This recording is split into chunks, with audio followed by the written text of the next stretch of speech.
Shabbat Shalom. This is Sharon Clark with Mind of Messiah in Farmington, Missouri. And we are doing our weekly Torah portion. And this week we are on number 37. And that is pronounced Shalat Lakha, is how we pronounce that. And it means to send or send for yourself. It covers Numbers 13:1 through 15:41. And the name comes from the first distinct words in this Torah portion. So this Torah portion tells the story of the 12 spies that were sent to assess the promised land. Kaleb, who proposed entry into the land, and the others who discouraged the Israelites. And then we have the commandments about the offerings, also in this portion. We have the story of the Shabbat, or the Sabbath violation, and then the commandment about the fringes. So in a nutshell, that's what's in this Torah portion. It's only 3 short chapters. And then in chapter 13, we see them going out to investigate the land. In chapter 14, we see God's mercy and his forgiveness. And then he gives us a principle of a day for a year. This is the first time we ever see a day for a year, because for every day that they investigated the land, God caused them to wander in the wilderness for a year, a day for a year. That also shows up in the book of Ezekiel and the book of Revelations. In chapter 15, we're seeing what to bring with the burnt offerings. That's the grain and the oil and the wine. And then the end of the chapter is about breaking the Sabbath and the institution of the Zitziot, which is up here, means Zitziot, and it means fringes. And then we'll talk a little bit about the talit and the prayer shawl, because that's where traditionally that they have placed the Zitziots in recent days. We're going to just start and read in chapter 13. I have the CJB, which is a complete Jewish Bible, so it may read a little bit differently than what any of you all have. It says, Adonai, so we did pray before we started this. So Adonai said to Moshe, send men on your behalf to reconnoiter. And that actually means to search out. It's a little bit of a strange word, reconnoiter. The land of Canaan, which I have given to the people of Israel. For each ancestral tribe sends someone who is a leader in their tribe. And Moshe dispatched them from Paran Desert as Adonai had ordered. All of them were leading men among the people of Israel. And here are their names. I'm going to read these names. And the reason I think that they're in here and that we need to pay attention to who they are is because before the end of the Torah portion, every one of these died except for Kaleb and Joshua. And I think God wanted a record of who it was who discouraged the people of Israel. And these are their names. From the tribe of Reuben was Shemuel, the son of Zechur. From the tribe of Simeon, Shaphat, the son of Hori. From the tribe of Judah, Caleb, the son of Jephunneh. From the tribe of Issachar, Yigal, the son of Joseph. From the tribe of Ephraim, Hoshea, which is Joshua, Hoshea, and he later is called Yahshua because Moses adds the Yah to his name. His name was Hoshea to begin with. He is the son of Nun.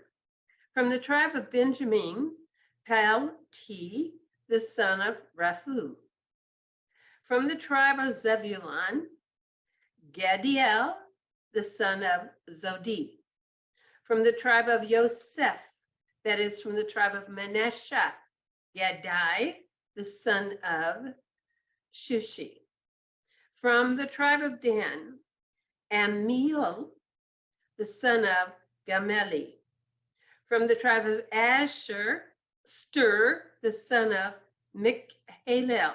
From Naphtali, Nokbi, the son of Vovzi. From the tribe of Gad, Geduel, son of Maki. Let's go to the next page. So these are the names of all these men, and their leaders are not just nobodies. They're leaders. They're men of renown. These are the names of the men that Moshe sent out to reconnoiter, or to search out the land. And Moshe gave to Hoshea, which is Joshua, the son of Nun, Yeshua. So that's where he changes his name. And Moshe sent them to reconnoiter the land of Canaan, instructing them, go on up to the Negev and into the hills and see what the land is like. Notice the people living there, whether they are strong or whether they're weak, whether there's few or whether there's many, and what kind of country that they live in, whether it's good or bad, and what kind of cities they live in. Are they open or are they fortified? See whether the land is fertile or unproductive, and whether there is wood in it or not. Finally, be bold enough to bring back some of the fruit of the land.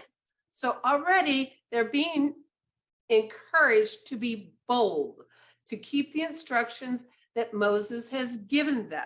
Be bold enough to bring back some of the fruit. Why would it take boldness for them to bring back fruit?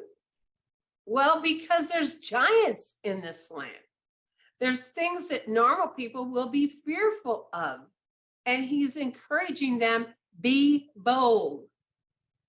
When they left, it was the season for the first grapes to ripen. So we know that's in the fall. They begin to ripen in the fall. They went up to reconnoiter, or to search out the land from the Tzin desert to Rehob, near the entrance of Hamat. They went up into the Negev and arrived at Hebron. That's Hebron. Most of you recognize that name. Achiman, Shishai, and Talmai. The Anakim lived there. Well, the Anakim are known for being giants. Hebron was built 7 years before Zoran in Egypt. And they came to the Eshcol Valley, and there they cut off branches bearing one cluster of grapes, which they carried on a pole between two of them. They also took pomegranates and figs, and the place was called the Valley of Eshcol, or cluster, because of the cluster which the people of Israel cut down there. So let's give this a little thought. It takes two men on a pole to carry these giant grapes. They're just huge. Think about this. There's giants in the land. They have, before the flood, distorted everything genetically. So we have GMOs today. We have genetically altered seed. Were these grapes something that the giants had genetically altered? It's not normal to have grapes that are so big that one cluster is carried on a pole between two men. How much of giant or fallen angel influence is in this land? Have the animals been genetically distorted or altered? Have the people been genetically altered or distorted? What are these Israelites about to face? One of the things I want to remind you of is that other nations faced giants and they were able to overcome them and take their land.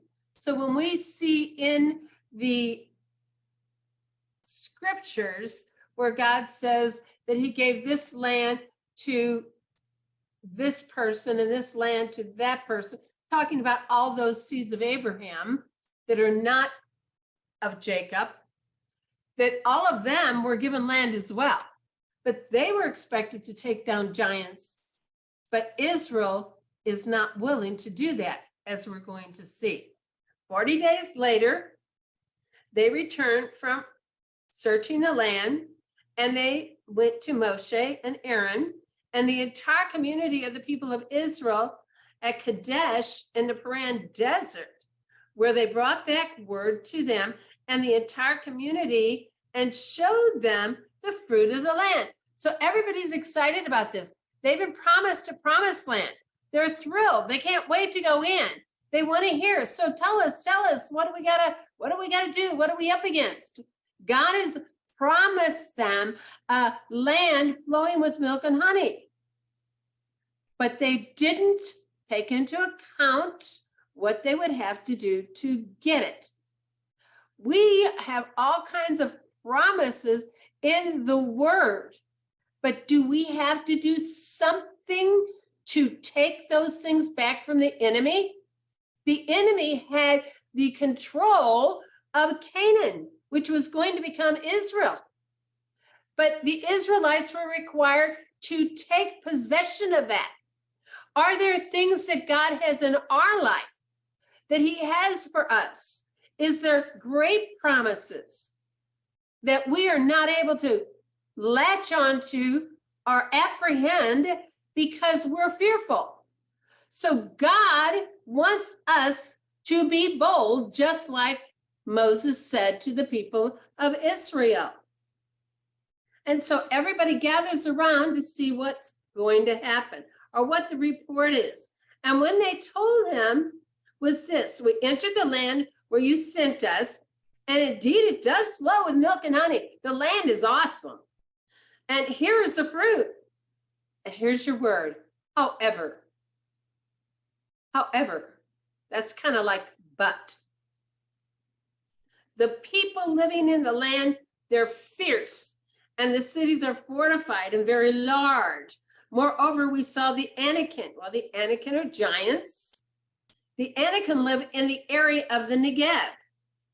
The Hittite and the Jebusite and the Amorite live in the hills, and the Canaanite live by the sea and along the Jordan. So they have discovered what tribes or what people are living in which area. They've actually been able to separate it out and say, these are over here, those are over there. And they have a good idea how they could go in because they know who is living where. And Kaleb silenced the people around Moshe and said, we ought to go up immediately and take possession. That is the voice of a warrior. That is a voice of a courageous and a brave man. We're supposed to take possession of it. There is no question that we can conquer it. He has no doubt in his mind that God is with him. This is a man of faith. He knows God is with them. But the men who had gone with him said, we can't attack those people because they're stronger than we are. And they spread a negative report about the land that they had searched for the people of Israel by saying, the land we passed through in order to spy it out is a land that devours its inhabitants. Why would they say that? Because in the book of Enoch, it tells us clearly that the giants were eating people. They could not be satisfied by eating a goat or a sheep or a lamb or even a bull. At that point, they were eating people. So that's what they're talking about. Now, we have to realize that the first giants were like 300 feet tall. The next generation were like 100 feet tall. So these giants are more like 15 feet tall. They're not 300 feet. God's not asking them to go in and defeat 300 feet giants. He's asking them to deal with people that are twice their size. Well, sometimes we face things that we think it's too big for us, but it's not too big for God. God goes before us, and he was going before them. And we have the record of that when 40 years later, they go in and take the land almost without any effort whatsoever. Well, sometimes if you want something bad enough, you just muster up enough courage to go get it. So what was said here is that it's hard to understand how these people had God with them and yet didn't have the courage to go in, when other nations have overthrown giants and did not have God going before them. That's a good question. So all the people saw that there were giants. So when it talked about it ate up the inhabitants or devours its inhabitants, then it says immediately, all the people we saw were giant. We saw the Nephilim, the ascendants of Anak, who was from the Nephilim. To ourselves, we looked like grasshoppers by comparison, and we looked that way to them. This is what they're saying. In their own mind, they see themselves like a grasshopper, so inadequate that they could be stepped on and crushed. And then they believe that they're seen as a grasshopper. They project themselves to know how they are being seen. The truth of the word is that all the nations were afraid of Israel. They had heard what had happened in Egypt, and they were frightened of Israel. But they didn't see themselves through God's eyes. They saw themselves as grasshoppers, as insects. How we see ourselves is extremely important. If you see yourself as a grasshopper, you will act like a grasshopper. If you see yourself with the Spirit of God within you, able to take down giants, how did David see himself? He had no fear of Goliath. He was ready to take him on. He ran to the battle because he did not see himself as a grasshopper. He saw him every bit as equal to that giant because the power of God was in him. And he said, who is this uncircumcised Philistine that will come against the armies of the living God? We are the army of the living God. When are we going to recognize that? So one of the things that you might notice is that there's 12 tribes going up, but there's really 13 tribes because the tribe of Joseph has Manasseh and Ephraim. And so there's really 13 tribes. But the reason we don't see 13 tribes going up is because the Levites do not do that. The Levites are reserved for serving God in the tabernacle. They were not sent to spy out the land. Kaleb represents Judah. And if you remember, when they lead out to go from place to place and they take the tabernacle and the pillar of fire and the smoke or the cloud is moving before them, it's Judah who goes out first. Judah is the one who moves out first. He is representative of the kingship. This is happening in the month of Av, and their words brought about a curse. Their words brought about a curse. The things that they said made a difference. The things that you say make a difference. So this happened on what we believe is the 9th of Av.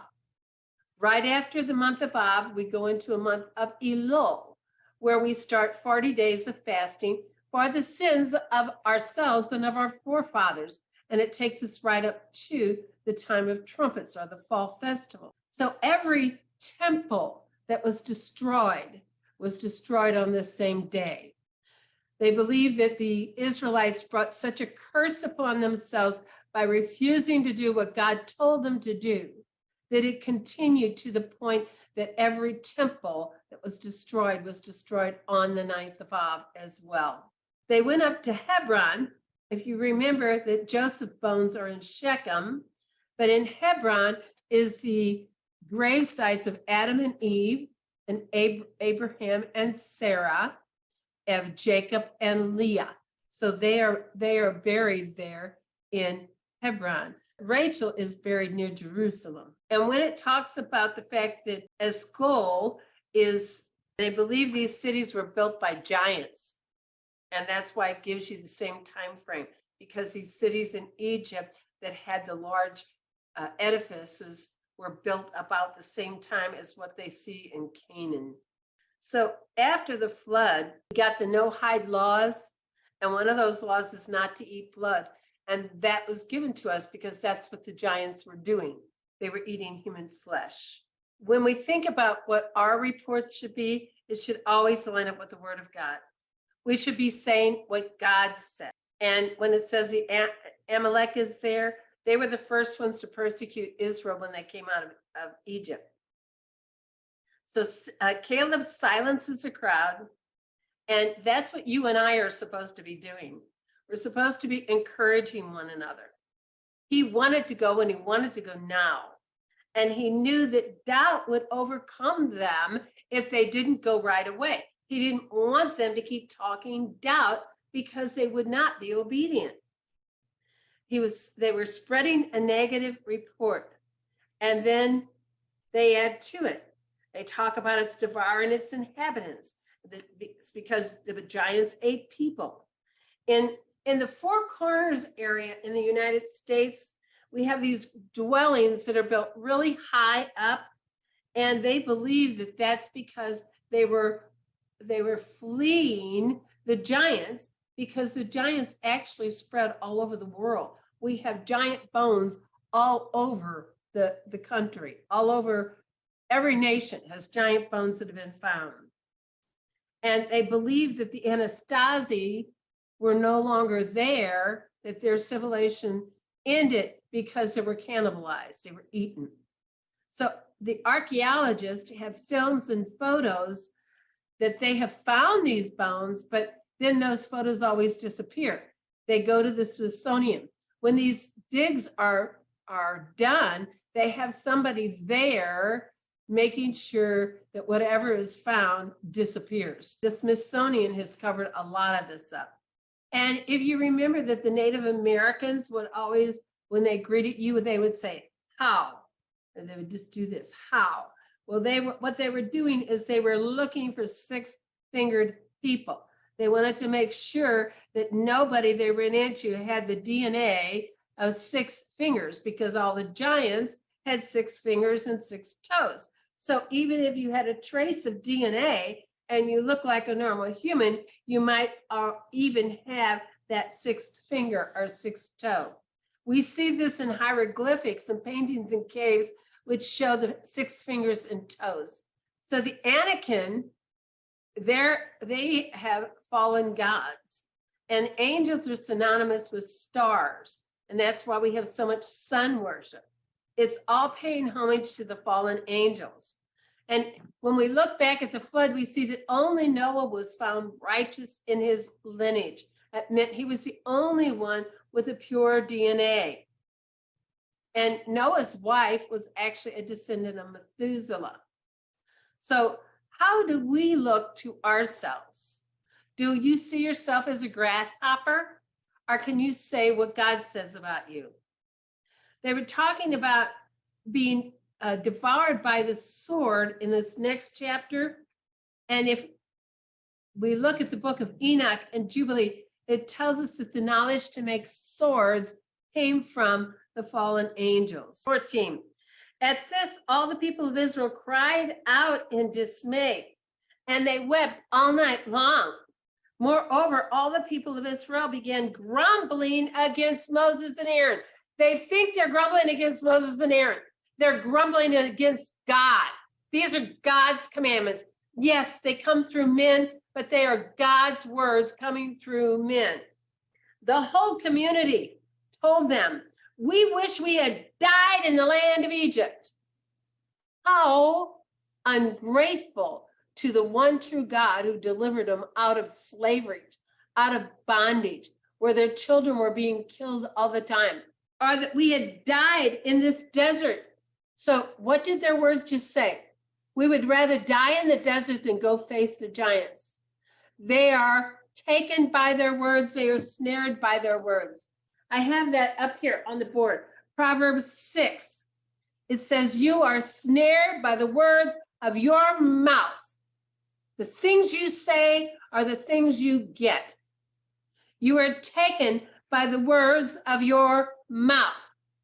We have people here in our congregation, in our little group here, that are always cautious about their words. And they will remind people, if you say those things, you're going to get those things. They're really good about reminding people. And then we have other people here that just say whatever they want and never think they have any consequences for their words. The words that we speak have power. And if you want something to happen, then you speak it. If you don't want it to happen, you don't speak it. If you want to say, I'm going to have a terrible night, or the pond's not going to fill up, it's going to be dry because of the drought, well, that's what you're going to get. That's what you get. If you hire an architect and you want him to build you a round house, but you tell him you want a square house, and then you get a square house and you're disappointed, it's because your words were against you. They betrayed you. Our words are powerful. They go into the ethers. They have vibrations that change the things. That's why we cast out devils with our words. Why do they flee? Because our words are powerful. Because we have the power of God behind our words. Because when we say what God says, he protects us. He sends his angels to protect us.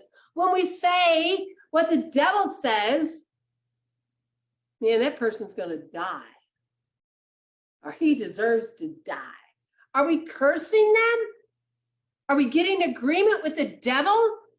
Our words have consequences. It tells us right here in Proverbs 6:2. You're snared by the words of your own mouth. You're your own worst enemy. They said, we would rather die in the desert. Guess what? They get to. We wish we had died in Egypt, or that we had died here in this desert.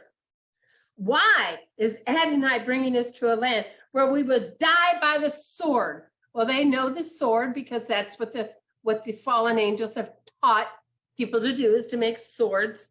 Our wives and our little ones will be taken as booty. If they get what they say, they're not saying anything that they want. Wouldn't it be better for us to return to Egypt? Oh, yeah. And they said to each other, let's appoint a leader to return to Egypt. Really? Really? So when you have a difficult time and you're born again, instead of turning to the Spirit of God and saying in the face of your difficulties, this is what God says about me, I'm more than a conqueror. I can do all things through Christ who strengthens me. I am an overcomer. Christ lives in me. He fights for me. Instead of saying that, we say what we see. I can't face this. This is too difficult. Do you know that you can do all things through Christ who strengthens you? I can remember when I first went back to nursing school. I'd been out of school for a really long time. And I got into the chemistry classes and came home one day and I was crying. And I said to my late husband, I said, I can't do this. I just can't get it. I can't do it. And I was having to take microbiology and just some heavy chemistry. And he looked at me and he said, Sharon, if other people with average intelligence can do this, surely you can do it. He said, you work with people that are ditzy and they're nurses. He said, if they can get through it and take their boards, you can get through it. Well, if I would have quit then, I'd have never had a nursing degree. If I would have believed my own words that I can't do this, if I wouldn't have had somebody speaking life to me, I would have just quit. I would have gave up. But I had somebody in my life that was speaking the truth of the word and giving me hope and encouragement.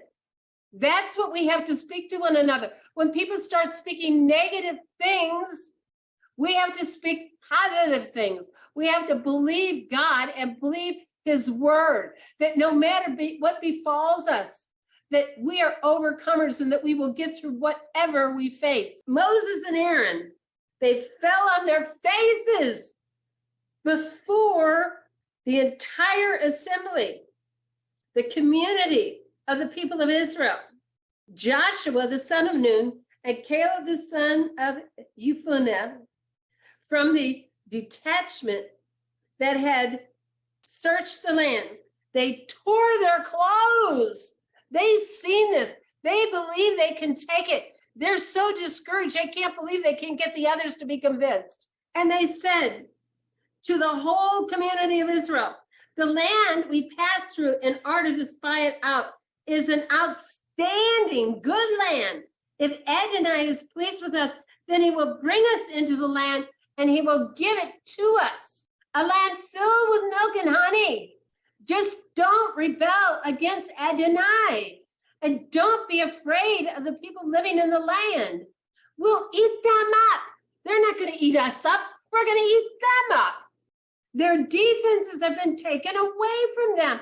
And Adonai is with us. Don't be afraid of them. So this brought me in memory of what it says in Revelation 21:8. It's talking about the cowardly and the fearful. But the cowards, unbelievers, the corrupt, murderers, and the immoral, those who practice witchcraft or magic, the sexually immoral, the idolaters, and all liars, all liars. We do not get to tell little white lies, all liars. Their fate is in the fiery lake of burning sulfur, and this is the second death. Cowards are the first thing listed. Pretty serious stuff. When we don't believe God, when we call him a liar, we are treating him with contempt according to the word. He says, just don't rebel against Adonai. So they're not just being fearful, they're rebelling against God. And don't be afraid of the people living in the land. We're going to eat them up. Their defenses have been taken away from them. And Adonai is with us. Don't be afraid of them. Fear paralyzes people. Fear keeps people from doing the will of God. No wonder it tells us that at the end times, there will hardly be anybody left. Because the enemy will use fear to absolutely cause people to turn back. But just as the whole community were saying they should be stoned to death, the glory of Adonai appeared. So this is what happens. No, we're not going in and we're going to stone you for saying that we should. Well, that's what happened in the scriptures. We have it throughout the prophets. When the prophets told them the truth, they wanted to stone them. Now the glory of Adonai appears in the tent of meeting to all the people of Israel. And Adonai said to Moshe, how much longer is this people going to treat me with contempt? They have treated God with contempt. Wow. How much longer will they not trust me? When we don't trust God, we treat him with contempt. Especially considering all the signs that I have performed among them. I am going to strike them with sickness, destroy them, and make from you a nation greater and stronger than they are. Here we go again. Moses has got to intercede. However, Moses replied to Adonai, when the Egyptians hear all about this, because it was from among them that you by your strength brought this people up, they will tell the people living in the land, they have heard that you, Adonai, are with this people, that you, Adonai, are seen face to face. We have this relationship with you, face to face, that your cloud stands over them and that you go ahead of them and a column of cloud by day and a column of fire by night. If you kill off this people in a single stroke, then the nations that have heard of your reputation will say, that reason that Adonai slaughtered his people in the desert is that he was not able to bring them into the land which he swore to them. So now, please, Adonai, let Adonai's power be as great as when you said he's going to remind him when he met him in the cliff of the rock. And God says, this is who I am. He reminds him. We have to remind God of his word. And that's what Moses does. He reminds God of his word. He said, you said you were slow to anger. You said that. You're slow to anger. You're rich in grace. You're forgiving offenses and crimes, yet not exonerating the guilty, but causing the negative effects of the parents' offenses to be experienced by the children, even to the third and the fourth generation. Please forgive the offense of this people according to the greatness of your grace. He reminds them who he is. The greatness of your grace. We have no idea about the greatness of the grace of God. Just as you have borne with this people from Egypt until now. Well, reminding him, he tells us to rehearse the righteous acts of the Lord and to remind him to put in remembrance of his word. And Adonai answers, I have forgiven as you have asked. That as sure as I live, and that this whole earth is filled with the glory of Adonai. So he even says the earth is full of his glory. None of these people who saw my glory and the signs that I did in Egypt and the desert, yet tested me these 10 times and did not listen to my voice, will see the land that I swore to their ancestors. None of those who treated me with contempt will see it. But my servant Kaleb, because he had a different spirit, we are to have a different spirit than the crowd. We are to have a spirit that believes what God says. He has a different spirit with him and has fully followed me. Him will I bring into the land he entered, and it will belong to his descendants. Now, since the Amalekite and the Canaanites are living in the valley, tomorrow, turn around and get yourself into the desert along the way of the Sea of Suth. And Adonai said to Moshe and Aaron, how long am I to put up with the evil community who keep grumbling about me? So they think they're complaining about the giants and not wanting to go to war. And, you know, this is the result. What they did is they projected in their mind that they were losers. They projected in their mind that there was no way that God could make this happen. They saw themselves as falling in the wilderness. They saw themselves as their children being offered up and becoming slaves again. They projected in their mind the evil that Satan had put. He sent a thought and they took it. He sent an image in their mind and they all talked about it and conjured it up in their mind. And that's what was going to happen. When we heard about a pandemic, we all heard about it. And I can't tell you how many people just saw themselves dying.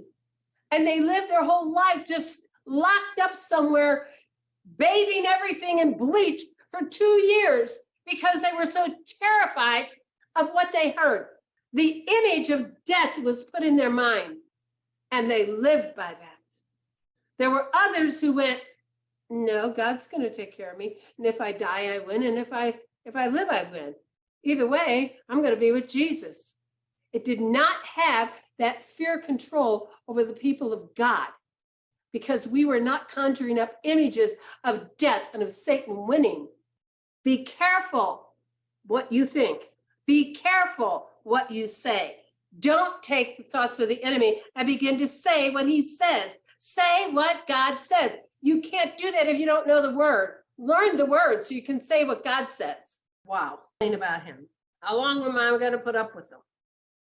I've heard the complaints of the people of Israel, which they continue to raise against me, and tell them this: as surely as I live, and I swear, as surely as you have spoken in my ears.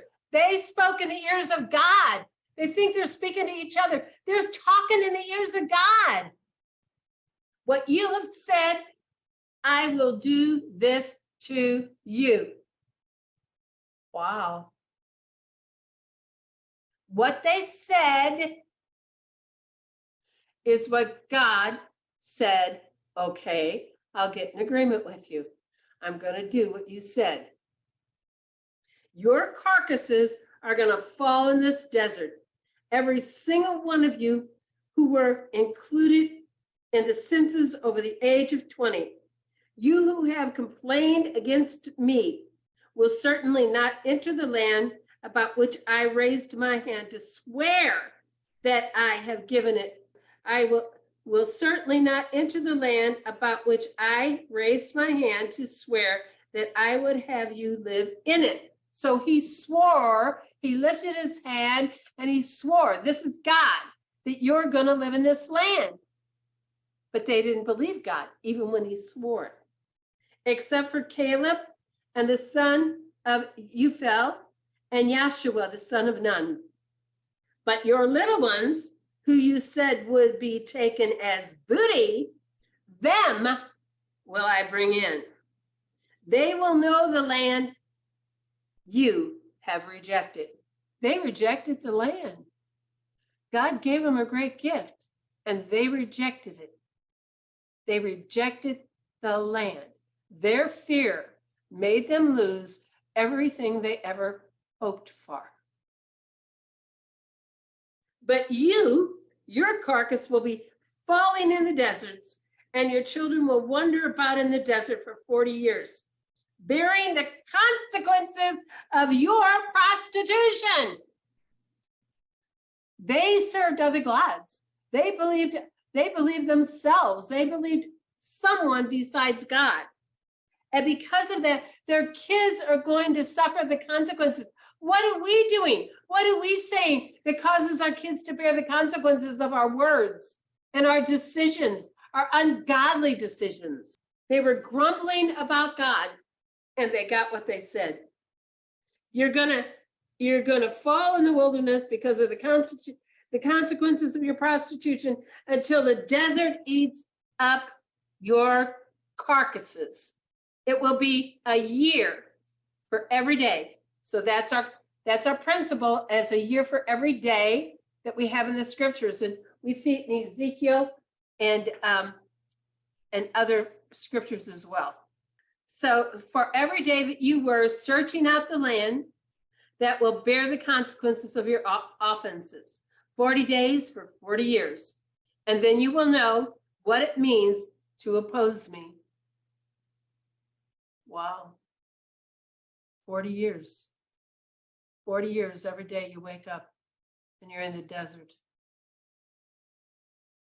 And you go, this is my fault. This is the fault of my words, the fault of my fear. These are consequences. You wake up in the desert, not a land flowing with milk and honey. Because I opposed it. I have spoken. I will certainly do this whole evil community. I'm going to do this to your whole community who have assembled together against me. They came together against God. They thought they were against Moses and Aaron. They were going to stone Joshua and Caleb. They weren't against them. They were against God. They will be destroyed in the desert, and they will die there.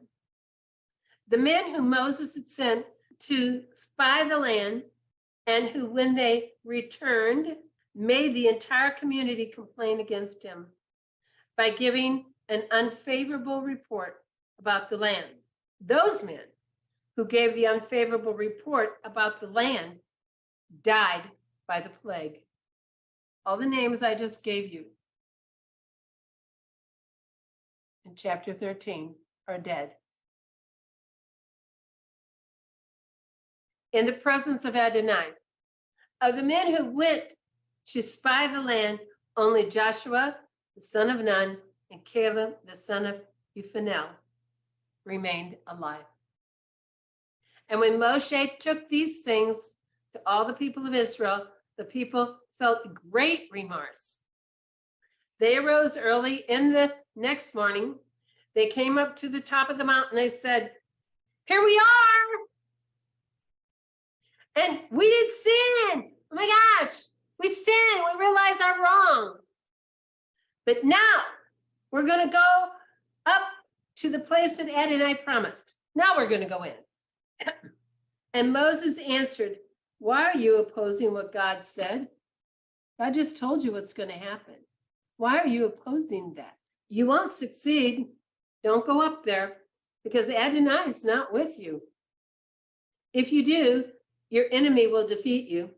The Amalekim and the Canaanites are there ahead of you, and you will be struck down by the sword. The reason will be that you have turned away from following Adonai."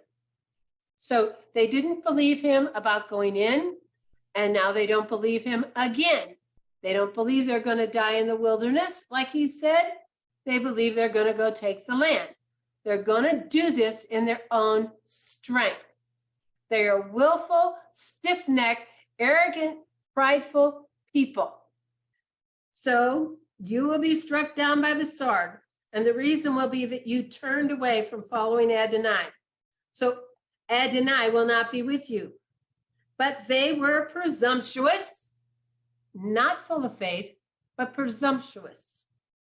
And they went on up toward the high parts of the hill country, even though the ark of the covenant of Adonai and Moses stayed in the camp. But the ark did not go with him.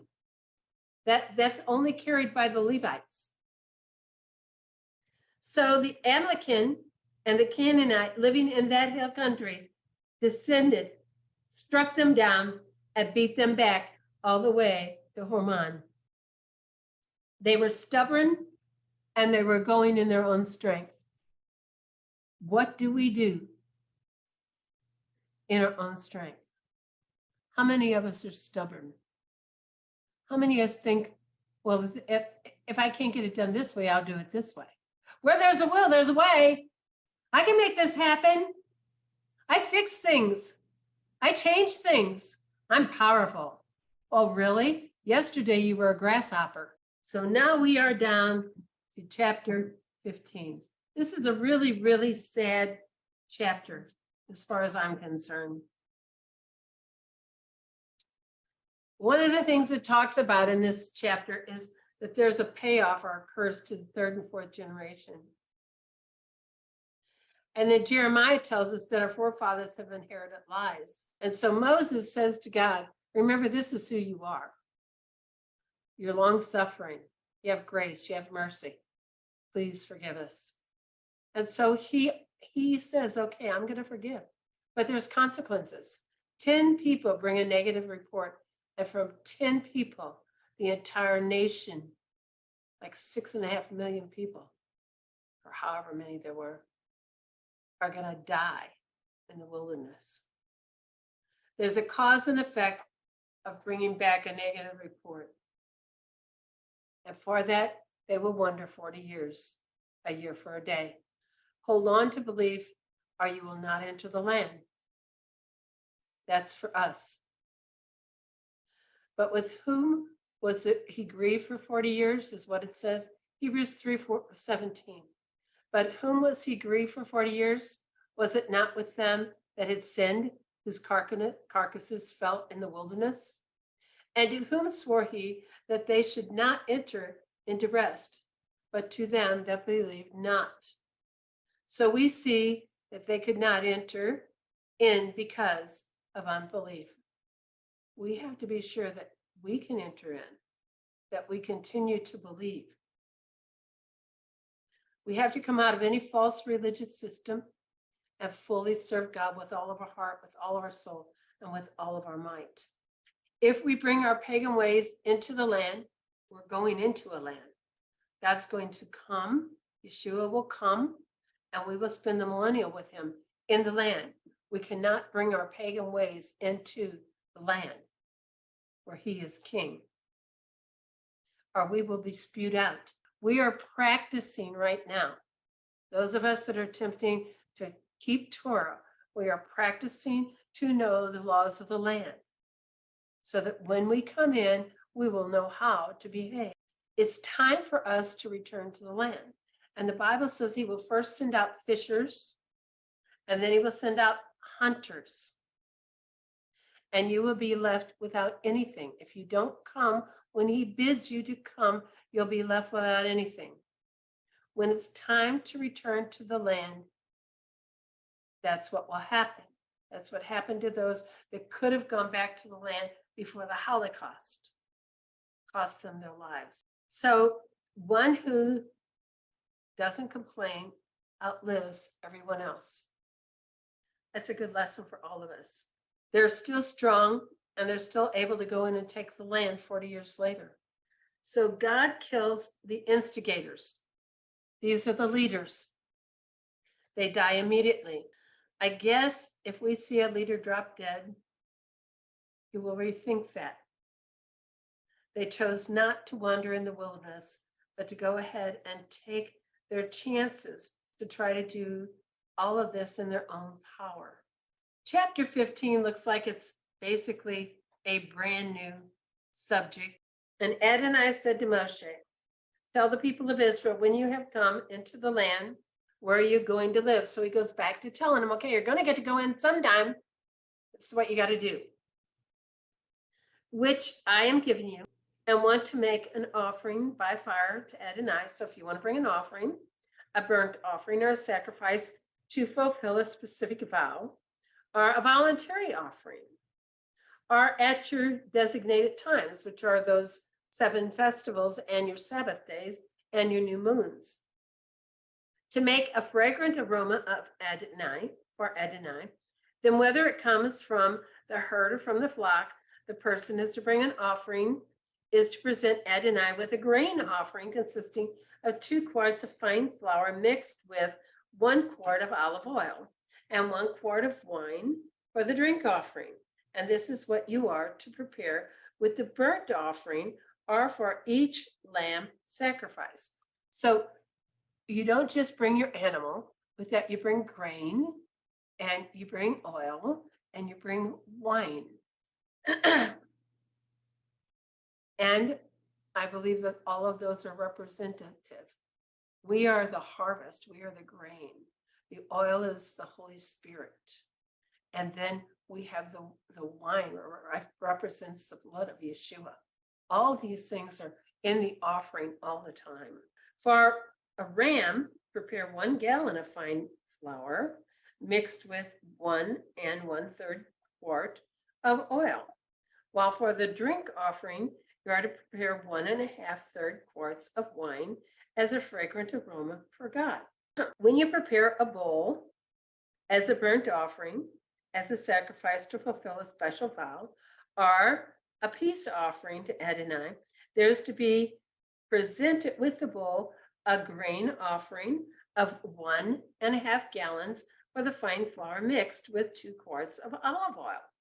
For the drink offering, present 2 quarts of wine. For an offering made by fire, a fragrant aroma to Adonai. Do it this way for each bull, ram, male lamb, or kid. For as many animals as you present, do this for each one, regardless of how many animals that there are. So you're going to bring a grain offering for each and every animal, not just a bunch of animals and a grain offering. It's a grain offering with every animal. Citizen is to do these things in this way when presenting an offering made by fire as a fragrant aroma for Adonai. If a foreigner stays with you, or whoever may be with you through all your generations, and he wants to bring an offering made by fire as a fragrant aroma for Adonai, he is to do the same as you. For this community, there will be the same law for you as for a foreigner living with you. This is a permanent regulation through all your generations. The foreigner is to be treated the same way before Adonai as yourself. The same Torah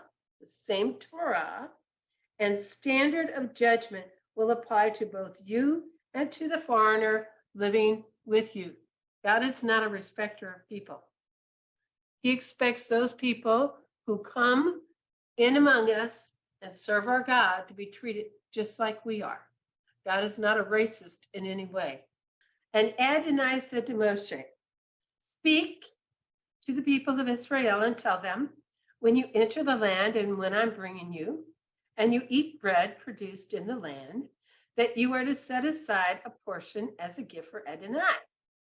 Set aside for your first dough a cake as a gift. So when you're kneading your dough, set aside what you're doing, set aside a part for Yahweh first. Set it aside as you would set aside a portion of the grain from the threshing floor. From your first dough, you will give Adonai a portion as a gift through all of your generations. This is supposed to be done all the time. If by mistake you fail to observe all these commandments that Adonai has spoken to Moshe, yes, everything that Adonai has ordered you to do through Moses from the day Adonai gave you the order and onward through all your generations. Then, if it was done by mistake by the community and was not known to them, the whole community is to offer one young bull for a burnt offering. A bull is always given for a nation. At the time of tabernacles, they actually give 70 bulls through the whole week of tabernacles, those 7 days of tabernacles, and that's supposed to represent the 70 nations of the world. So if you've done it by mistake, then you're going to offer a bull as a fragrant aroma to Adonai, with its grain and its drink offering, in keeping with the rule, and the one male goat as a sin offering. And the Cohen is to make atonement for the whole community of the people of Israel, and they will be forgiven because it's a mistake. And they have brought their offering, an offering made by fire, to Adonai, and their sin offering before Adonai for their mistake. The whole community of the people of Israel, they're going to be forgiven. Likewise, the foreigners staying with them, because for all the people, it was a mistake. It's a mistake for all of you. It's something that as a nation you did wrong. We as a nation have done all kinds of things wrong. I'm not sure they were all mistakes. I think many of them are intentional. And so then he talks about an individual. If an individual sins by mistake, he is to offer a female goat in the first year as a sin offering, and the Cohen or the priest will make atonement before Adonai for the person who makes a mistake by sinning inadvertently. He didn't mean to do it. So God's always trying to bring us back in to right relationship with him. Even when we mess up, he's trying to make a way for us to constantly stay in communication with him. He loves having that personal relationship with us. He will make atonement for him, and he will forgive him, no matter whether he's a citizen of Israel or a foreigner living with them. You are to have one law for whoever it is that does something wrong by mistake. So while the people of Israel were in the desert, they found a man gathering wood on the Sabbath day. Those who found him gathering wood brought him to Moshe, Aaron, and the whole congregation. And they kept him in a custody because they had not yet been decided what to do with him. And then Adonai said to Moshe, this man must be put to death. The entire community is to stone him to death outside the camp. So the whole community brought him outside the camp, and threw stones at him until he died, as Adonai had ordered to Moshe. So I've had people say to me, so if we break the Sabbath, we're going to get stoned to death. Well, we're not, because Jesus already paid the price for our breaking of Sabbath. It doesn't mean that we continue to do it willfully.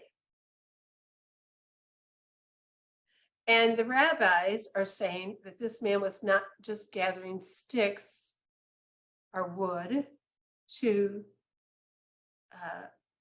make a fire, to cook something, or to stay warm, but he was gathering wood to build something. And there's even speculation that he was building some kind of altar that wasn't to God. So those are all things that I can't prove. I can just tell you that's what the ancient teachers have said about this. It still is a commandment to keep the Sabbath, and it's that important. It was before the law.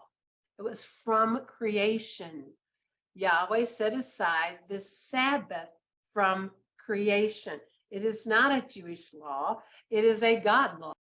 Yes, number 4. Last one.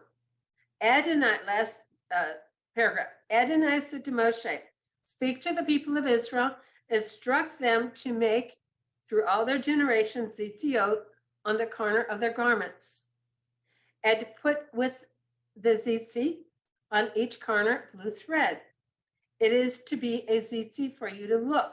So if you're going to wear a zitzi, they should be somewhere where you can see them. You're not just stuck in your pocket or on your undergarment. They're supposed to be looked upon for you to look at, and thereby remember all of Adonai's mitzvahs, or his commandments, and obey them, so that you don't go around whether your own heart and your eyes lead you to prostitute yourself. We sometimes just do whatever we want to do. And we do need reminded of God's commandments. But it will help you remember and obey all my commandments and be holy for your God. I am Adonai, your God, who brought you out of the land of Egypt in order to be your God. I am Adonai, your God. So this stoning was not a pleasant death, obviously, but God wanted them to have something to remember, to keep his commandments, so they wouldn't have to do this again. So in this Complete Jewish Bible is a note about the zitziot and the talit, the pershal. And this is on page 194. And it says, Numbers 15, 37 through 41. The command that men wear fringe, zitziot, on the corners of their garments is directed from God. I'm not sure that this is just men. It doesn't say it's just men. He wanted Israel to constantly be reminded that they were a distinct people, set apart for service to the one true God. Even the clothing of the Jews remind them of their special calling. So the zitzi, are the fringe, or fringed garments or tassels, was a clear indication to the world that Israel had a God-ordained mission. The custom of wearing fringes is still followed today by traditional Jews, and some slight modifications from the biblical command. The most obvious adaptations for most Jews is that the fringes are not worn as part of the regular garments. Instead of the tassels on the corners of the trunk or other garments, the corners of the tunic or other garments, Jewish tradition developed the custom of wearing prayer shawls with fringed talits in the synagogue or during special worship occasions. The biblical custom underwent some changes, most notably during the Middle Ages, when Jews were scattered throughout the Gentile world. Wearing the fringes on the personal garments would have meant subjugating themselves to persecution. The danger, therefore, the custom was modified so the fringes were mainly worn in the synagogue. Orthodox Jews today feel that they still fulfill the spirit of the commandment by wearing an undergarment that carries the fringes. And I do know people that wear them, but hide them. A small prayer shawl, a tallit. This garment is worn during all working hours. So a small prayer shawl, tallit, katan. The garment is worn during all waking hours. The Gospel of Matthew provides an account of Yeshua observing this commandment. The word he had spread throughout Israel that a great rabbi and healer had come. Multitudes of people sought his touch, thinking this might even be the long-awaited Messiah. So Matthew's account describes the healing that took place when a woman who had suffered from a hemorrhage for 12 years approached him from behind and touched his tzitzis on his robe.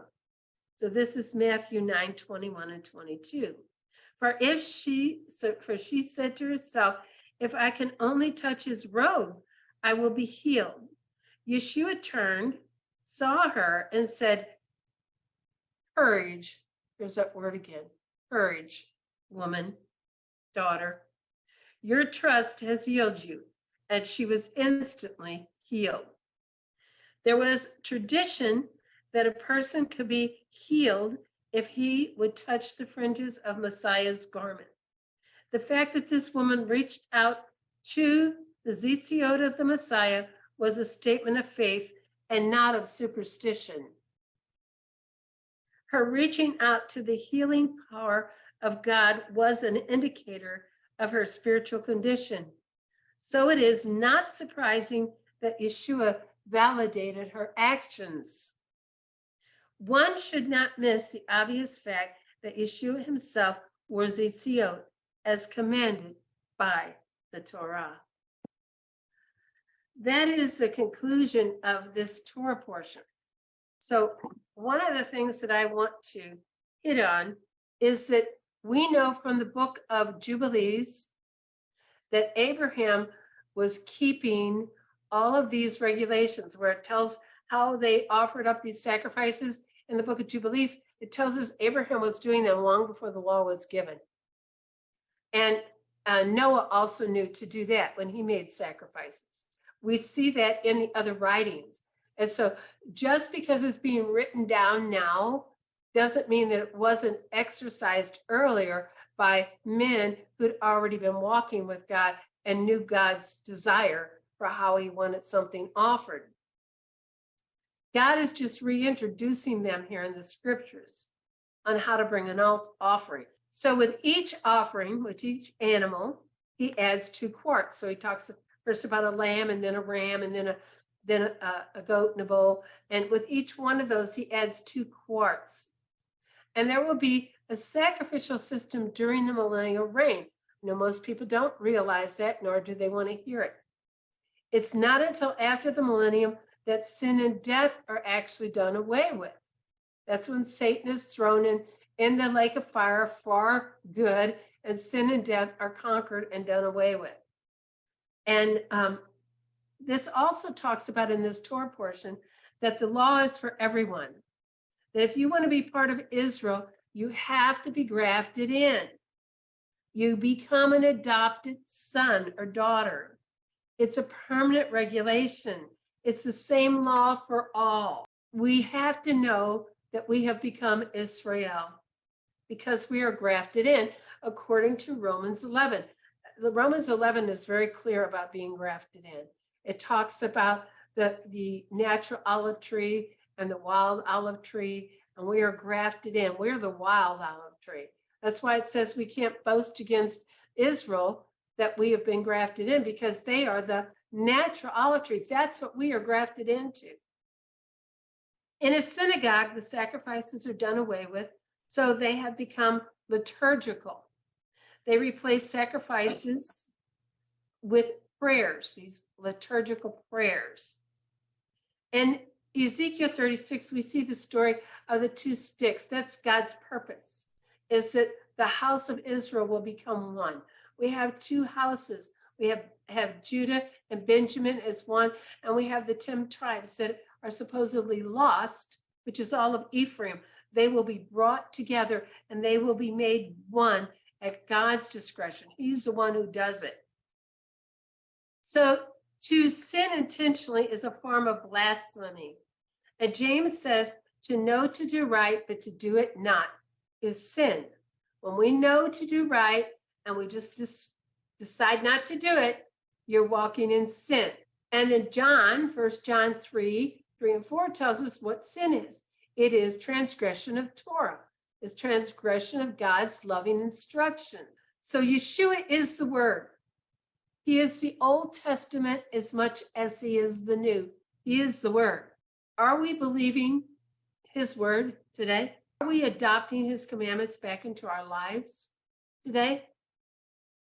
If we reject the Word, we just found out we're rejecting him.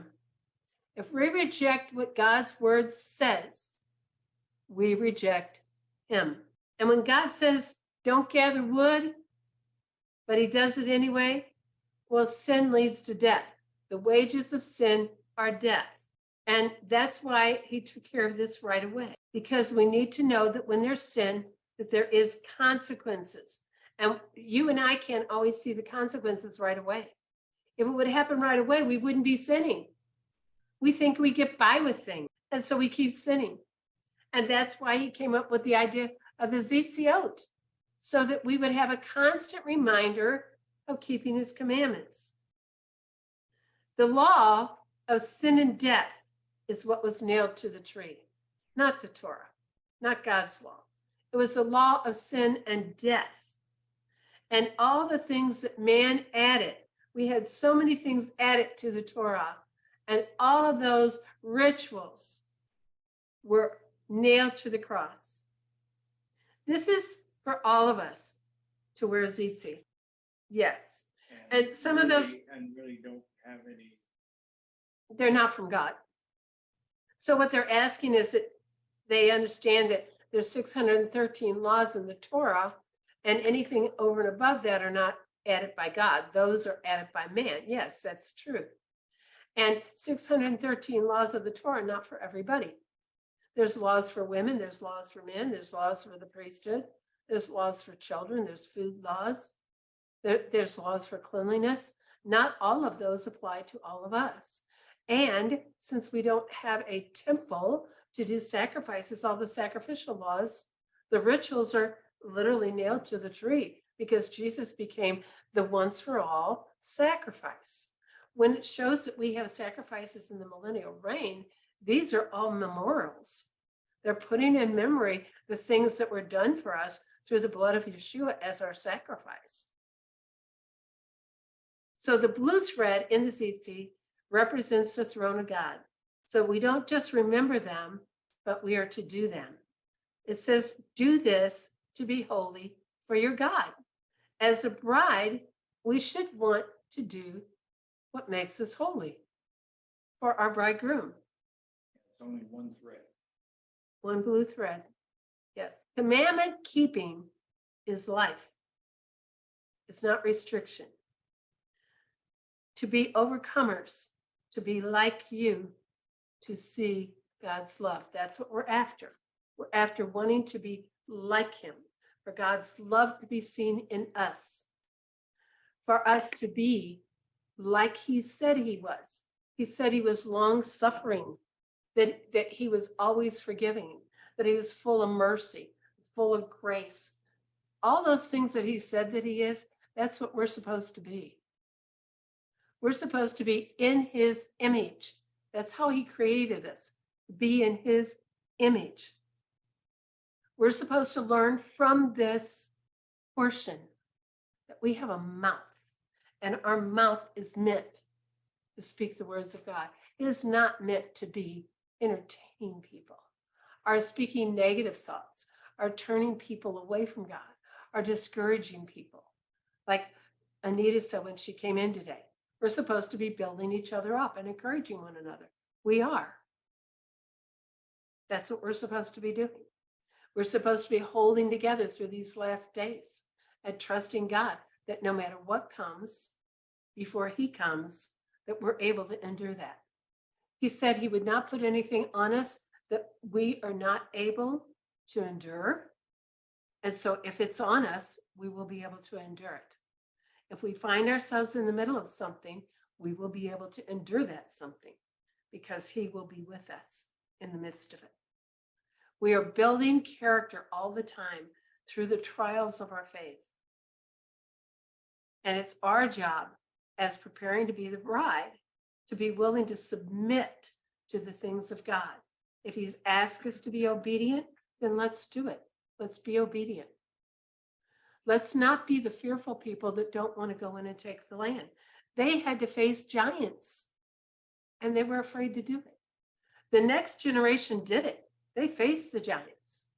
Will we face giants? Will we? What is our giant?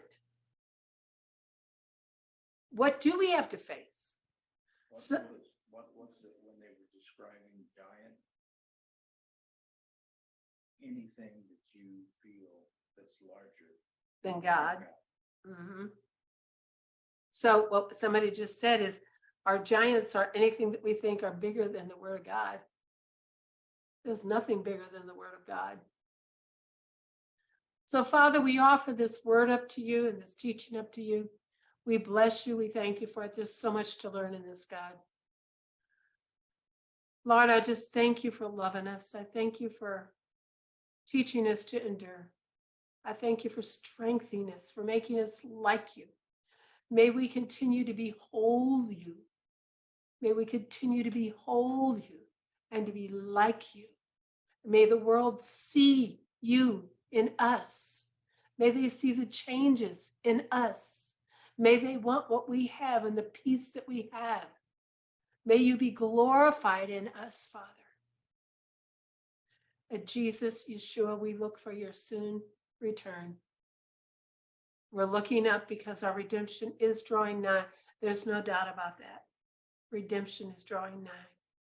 We bless you and we thank you for this word. We bless all those that have heard, all those that have joined us. And Father, we give you thanksgiving. Yahweh, bless you and keep you. Yahweh, make his face to shine upon you and be gracious unto you. Yahweh, lift up his countenance upon you and give you shalom from the Prince of Peace, the Shar Shalom, Yeshua HaMashiach. We bless you all. We hope you'll join us again next week. Thanks for staying to the end. Please like, subscribe, and share. And hit the bell so that you can get notified when we have new teachings. We bless you and we thank you for joining us in Yeshua's name. Amen.